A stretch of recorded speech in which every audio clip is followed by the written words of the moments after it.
안녕하십니까? 신은주입니다. 본 의원은 오늘 고용과 일자리 분야에 대해서 이야기해 보려고 합니다. 청년 일자리 실태에 대해 이야기를 해보려고 하는데, 우선 청년 일자리 정책은 매우 경직되어 있다는 말씀 드리고 싶습니다. 2달 연속해서 실업자 수가 100만 명을 넘어섰고, 그중 청년 실업자가 3분의 1을 넘어섰다고 합니다. 아마 취업 준비 등의 이유로 실업자 통계에서 빠진 청년들이 있어 실제로 청년 실업률은 더 높을 것으로 예상합니다. 그간 정부가 많은 예산을 투입하여 청년 일자리 창출에 관련된 정책들을 내놓고 있다는 것을 알고 있지만 청년 일자리 문제를 해결하는 데 긍정적인 영향을 주고 있다고는 생각하지 않습니다. 결국 우리 청년들이 정말로 바라는 일자리는 양질의 일자리인데 정부 주도로 진행된 정책들은 질보다는 양에 중점을 두어 단기 일자리의 크기만 커지게 되었다고 생각합니다. 우리 주변의 사람들이 정부의 여러 결정에 의해 큰 영향을 받을 수 있다는 사실을 유의하셔서 신중한 정책 결정과 완충될 수 있는 대안들도 함께 고민해야 할 것이라고 생각합니다. 청년 일자리는 정책 효과, 체감성 등을 제고할 수 있는 다각도의 방안 강구를 위해 정부와 민간 기업이 함께 풀어나가야 하는 절대 단순하지 않은 총체적 사회 문제임을 숙지해야 합니다. 그래서 제가 생각할 때는 이 문제를 구조적으로 접근해야 하지 않을까 싶습니다. 그래서 결국은 대기업과 중소기업 간의 임금 격차 문제, 그 다음은 2, 4년대 대졸자와 고등학교 졸업자 간의 임금 문제 같은 것들이 구조적으로 얽혀 있다고 생각합니다. 이런 것들이 해소가 되지 않는다면 앞으로 청년 취업 문제는 계속될 것입니다. 저는 이렇게 구조적이면서 장기적인 문제에 정부와 취업 정책에 초점을 맞춰야 된다고 생각합니다. 그렇기 때문에 새로운 정책을 발표할 때 임시적, 비정규직, 아르바이트, 이렇게 단기적인 것에 집중되어서는 안 된다고 생각하는데 이와 관련해서 장기적이고 구조적인 이 문제를 생각해 보신 적이 있으신지, 또 해결 방안은 어떻게 강구하실 것인지 그에 대해 짧게 답변해 주시면 감사하겠습니다. 네, 장관님의 의견에 저는 동의를 합니다. 그래서 구조적이고 단기적인 문제에만 집착하다 보면 시간이 오래 걸린다는 이 견해에 동의합니다. 그래서 저는 단기적인 대책뿐만 아니라 긴 호흡으로 보는 구조적인 재개혁이 필요하지 않은가 그 점을 말씀드린 것입니다. 그래서 저희가 함께 이 문제를 해결해 나가는 것이 가장 중요할 것으로 생각합니다. 이상입니다. 안녕하세요. 국회의원 윤희진입니다. 환경부 장관님, 이번에 가축 분리와 관련된 법제가 환경부는 악취방지법이 있고 아마 농식품부에는 가축 분뇨의 관리 및 이용에 관한 법률 이렇게 있습니다. 그런데 농식품부에서 가축 분뇨 관리 및 이용에 관한 법률은 자원 재활용과 관련된 내용으로 체계가 잡혀 있어서 가축 분뇨로 인해서 발생한 악취 문제를 제대로 관리하려면 아무래도 악취방지법상의 가축 분뇨와 관련된 법제가 뒷받침돼야 될 것 같습니다. 일본은 가축 분뇨와 관련된 기준들이 별도로 분리돼서 규제가 꽤 되어 있습니다. 그래서 저희들도 그 분야 법제를 연구하고 있는데 환경부 차원에서 가축 분뇨에 대한 관련 규제를 이끌어 주신다고 2020년 9월 22일에 말씀해 주셨습니다. 하지만 1년이 안 된 지금 이러한 가축 변뇨 환경 문제의 발전 방향성이 매우 더딥니다. 현재 대한민국의 농업 생산액에서 축산업이 40%를 차지하고 있습니다. 유기성 폐기물을 활용하여 재생에너지를 생산하는 것은 더 이상의 선택의 문제가 아닙니다. 우리나라에서 분리돼 배출되는 가축 분뇨는 하루에 14만 톤에 달합니다. 이에 한경대 윤영만 교수는 원전 1기 1만 1000kW시보다 많은 1만 4000kW시 전력을 생산할 수 있다고 밝혔습니다.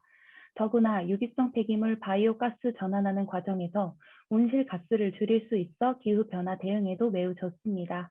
하지만 이러한 장점에 비해 우리나라는 2019년 기준으로 전국에 110개의 바이오가스 시설이 위치해 있습니다.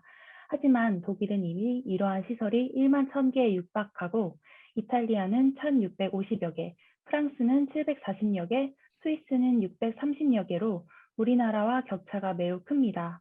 이러한 바이오가스 시설을 적극적으로 늘리지 못하는 이유 중 하나는 기존 폐기물 처리 생태계를 둘러싼 기득권의 존재입니다. 폐기물을 처리하는 과정에 개입돼 있는 수많은 업체들은 바이오가스 시설이 늘어날 경우 자신들 사업이 위축될 것을 우려합니다. 이 때문에 많은 지자체가 바이오가스 시설을 계획했다가도 빈번히 반발에 부딪히고 냄새 등의 오염원을 우려한 주민의 반대로 입지를 구하기가 어려운 것도 현재 대한민국의 현실 문제입니다. 하지만 장관님, 저희는 이러한 문제와 난관을 헤쳐나가는 대한민국 미래의 최전선에 있는 사람들입니다. 앞으로의 대한민국과 미래의 지구를 위해서 앞서 말씀드린 권한에 대해 천천히 살펴주시길 바라겠습니다. 감사합니다. 질의응답 전에 상황과 정책에 대해 먼저 말하겠습니다. 최근 코로나19로 인해서 일회용품 사용이 늘면서 재활용 쓰레기가 급증했고, 또 이중 플라스틱 쓰레기 배출량도 코로나 이전에 비해서 15% 이상이나 증가를 했습니다. 근본적인 대책이 필요하다는 생각이 들고, 현재 우리나라의 재활용 실태는 보이는 것보다 훨씬 심각한 상태입니다. 이에 따른 정책은 환경부는 2020년 하반기부터 페트병 분리 배출을 추진하고 선별 업체별로 페트병의 품질 등급에 따라 지원금을 차등 지급하는 등 페트병 품질을 높일 것이라고 입장을 밝혔습니다. 지금부터 질의응답 시작하겠습니다. 코로나 이후에 플라스틱 쓰레기 양이 급격하게 늘자 재활용이 가능한 친환경 포장 용기에 대해서 국민의 관심이 크게 늘어나고 있거든요. 이 같은 플라스틱 용기를 줄이기 위해서 환경부에서 재활용 용기성 등을 평가해서 환경 표지 인증을 부여하고 있죠. 네, 그런데 재활용이 가능하다고 인증을 받는 친환경 용기들이 실제 현장에서는 재활용되지 못하고 폐기물로 전락하고 있다고 합니다. 재활용 분류와 처리 과정상의 문제로 일반 쓰레기와 같이 매립되거나 또는 소각된다고 합니다. 이처럼 제도가 의도한 효과가 현장에서 구현되지 못하고 있는 것은 결국 정책에 대한 면밀한 분석이 부족했기 때문이 아닌가 생각되는데 어떻게 생각하세요? 환경표지 인증 제도가 운영된 지도 꽤 오래됐지만 이제까지 인증 제품들의 재활용 여부 등에 대한 평가는 이루어진 적이 없습니다. 그렇기 때문에 정책과 현장 간의 괴리를 체감하거나 개선할 생각을 하지 못했던 것으로 보입니다. 앞으로 이런 것에 대해서 조금 더 면밀하게 살펴봐 주시면 감사하겠습니다. 그리고 2019년 친환경 제품 및 정책 국민 인지도 조사에 따르면 환경 마크에 대한 국민의 신뢰도가 92.6%에 달할 정도로 높습니다. 업체들 역시 더 비싼 비용을 부담하면서까지 친환경 용기 사용을 위해 노력하고 있습니다. 그렇기 때문에 현장과 정책의 괴리 때문에 이런 노력들이 수포로 돌아가지 않도록 국민의 박탈감과 불신이 아마도 상당할 것으로 생각됩니다. 장관님께서 인증 제품들이 현장에서 재활용될 수 있는 방안을 좀 더 면밀하게 검토하시고 그 결과를 보고해 주시기 바라겠습니다. 감사합니다. 이상입니다. 안녕하십니까. 저는 양인수 교육위원입니다. 오늘의 주제는 국회의원 질의입니다. 중랑구 출신 양인수 국회의원입니다.